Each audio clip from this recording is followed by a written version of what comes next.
Assalamualaikum warahmatullahi wabarakatuh. Nama saya Maya Amanda. NIM saya 1118048000093. Saya mahasiswa Ilmu Hukum semester 6. Tujuan saya membuat video ini untuk memenuhi tugas mata kuliah Logika dan Penalaran Hukum kelas C. Di sini saya ingin melakukan review ulang mata kuliah Logika dan Penalaran Hukum dari pertemuan pertama sampai pertemuan terakhir sebelum UTS ini. Di pertemuan pertama yang saya dapatkan ialah teknis mengenai bagaimana jalannya perkuliahan dalam satu semester ini. Dan juga saya diajarkan mengenai bagaimana caranya agar ilmu yang kita pelajari cepat masuk ke otak kita. Di antaranya dengan cara zakat dan rakus, tetapi rakusnya harus rakus ilmu. Menurut Imam Syafi'i, jika kita sulit dalam menghafal, maka kita dianjurkan meninggalkan maksiat, karena dengan meninggalkan maksiat, maka ilmu yang kita pelajari akan masuk ke dalam otak kita.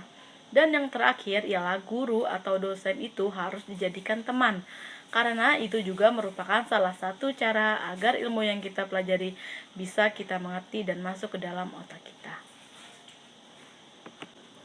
Di pertemuan kedua, saya mendapatkan pelajaran mengenai norma yang ada dalam peraturan perundang-undangan.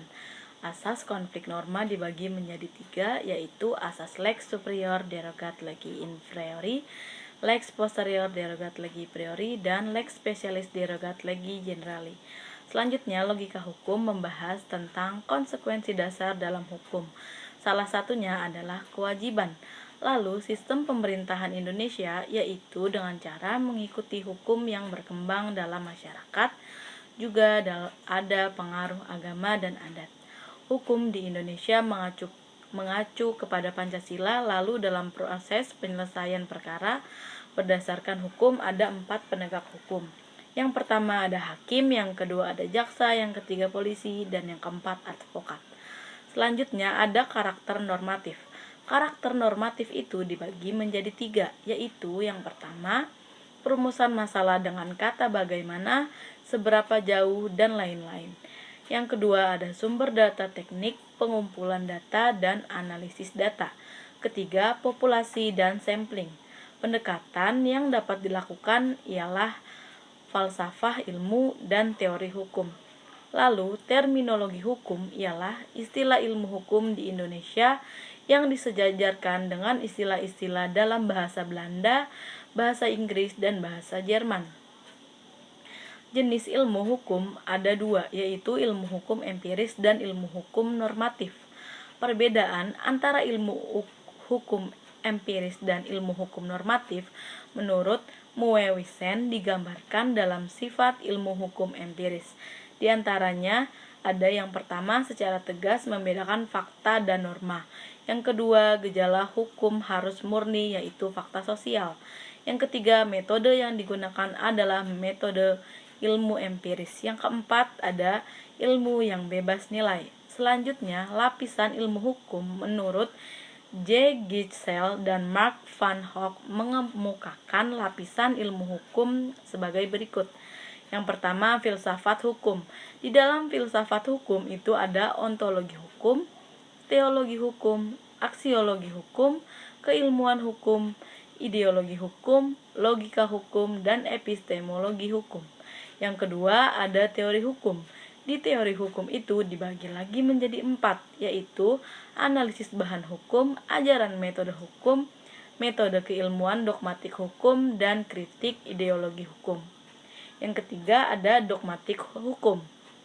Yang keempat ada praktek hukum. Lalu praktek hukum dibagi lagi menjadi 2 aspek utama, yaitu penerapan hukum dan pembentukan hukum. Selanjutnya ada bahasa hukum. Bahasa hukum adalah bahasa, aturan, dan peraturan yang bertujuan untuk mewujudkan ketertiban dan keadilan guna mempertahankan kepentingan umum dan kepentingan pribadi di dalam masyarakat. Bahasa hukum yang digunakan di Indonesia adalah bahasa Indonesia yang mengandung makna, dan simbol-simbol hukum, baik dalam bahasa ilmiah maupun dalam bahasa pergaulan. Pengertian kaidah hukum adalah kaidah atau aturan yang dibuat oleh penguasa negara, yang isinya mengikat setiap orang dan berlakunya dapat dipaksakan oleh aparat negara dan pelaksanaannya dapat dipertahankan. Kaidah hukum dibagi menjadi 3, yaitu kaidah hukum yang berisi suruhan, kaidah hukum yang berisi larangan, dan kaidah hukum yang berisi kebolehan. Jenis-jenis kaidah hukum itu ada lex duraset ita scripta, lex niminem cogit et impossibilia, lex superior derogat legi inferiori, lex posterior derogat legi priori, dan lex specialis derogat legi generali. Bahasa hukum dan relevansinya dengan kaidah hukum dapat tertuang dalam sebuah norma atau lebih mendetail lagi, yaitu ke dalam peraturan perundang-undangan. Kaidah hukum yang bersifat abstrak sesungguhnya merupakan sistem konsepsi dalam pikiran para ahli hukum yang kemudian diungkapkan atau memperoleh bentuknya melalui pernyataan-pernyataan bahasa. Lalu selanjutnya kita membahas tentang konsep dan terminologi dalam logika hukum. Logika hukum adalah suatu jalan pemikiran tentang bagaimana peraturan dibuat dan ditemukan dalam bentuk peraturan dan penemuan hukum. Logika menyelidiki, menyaring, dan menilai pemikiran dengan cara serius dan terpelajar, dan bertujuan mendapatkan kebenaran, terlepas dari segala kepentingan dan keinginan perorangan. Prinsip dasar dari logika dalam penerapan hukum, patokan pokoknya yang oleh logika disebut dengan asas berpikir. Asas pemikiran ini dapat dibedakan menjadi 1. Asas principium identitas atau law of identity, 2. Kontradiksi, 3. Asas penolakan kemungkinan, 4. Yang keempat, principium rationis sufficientis. Ada 2 cara dalam menggunakan logika dan penelaran hukum. Cara yang pertama yaitu induksi. Induksi adalah proses penarikan kesimpulan yang universal berdasarkan pengalaman, data, fakta, atau pengetahuan sebagai premis yang kita miliki. Yang kedua adalah cara deduksi.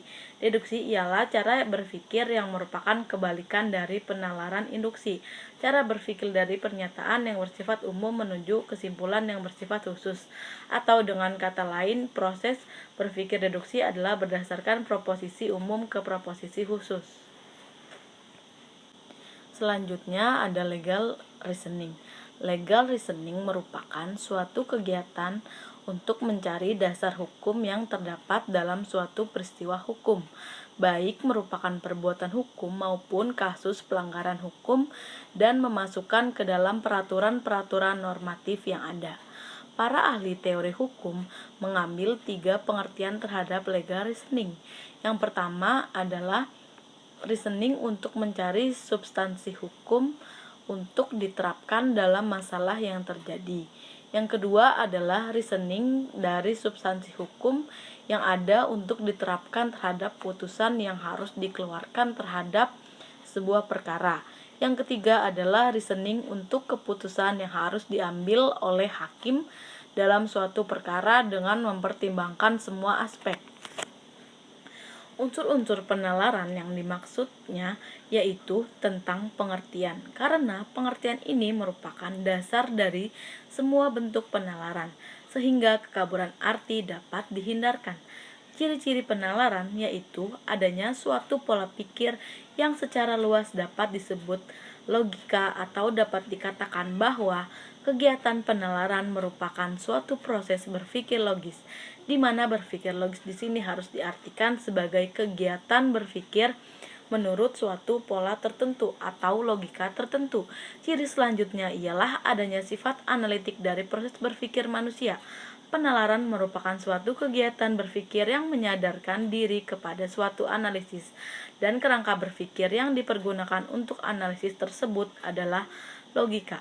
Jenis-jenis penalaran hukum itu ada 2, yaitu yang pertama penalaran hukum induktif yang dibagi menjadi 2 bagian.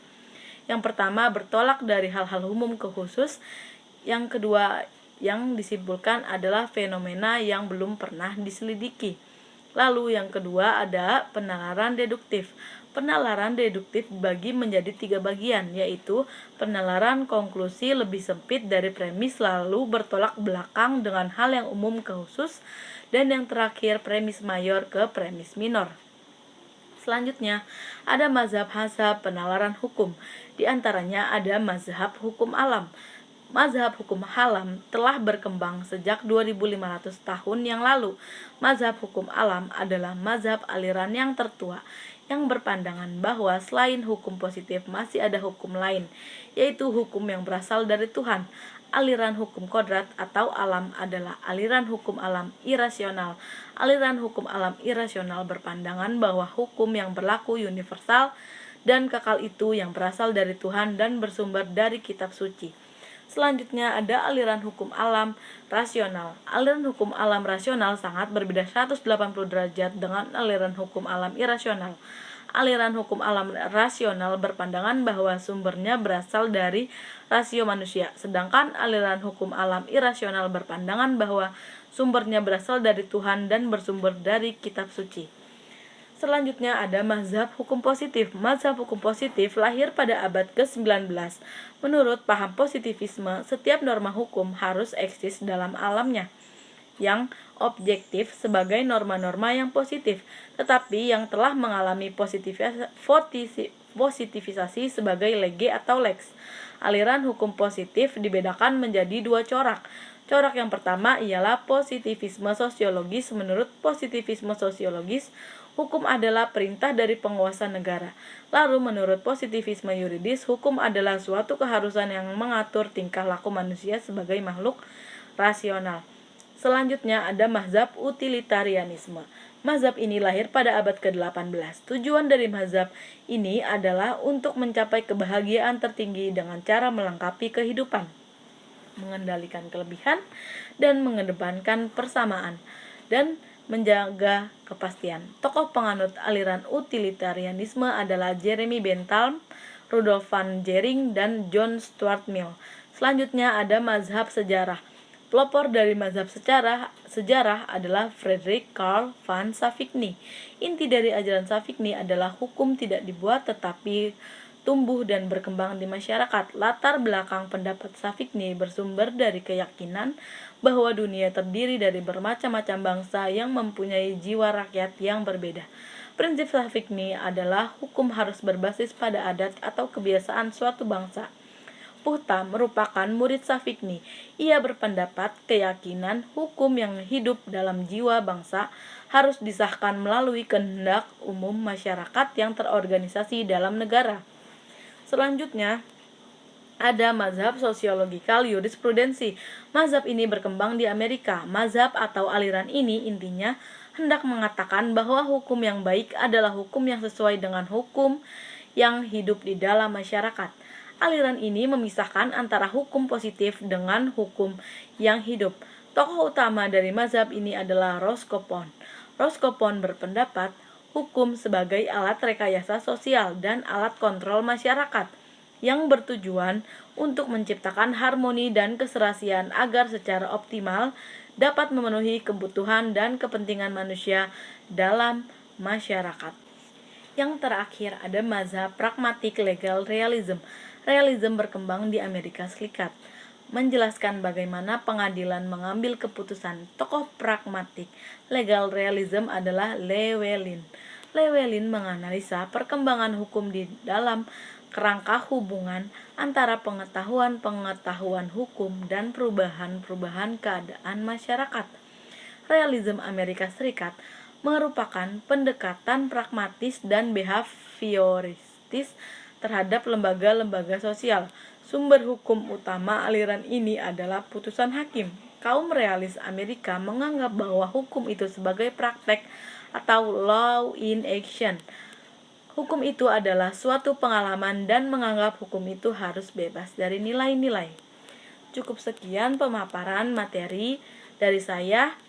Itulah yang saya pahami mengenai mata kuliah penalaran hukum.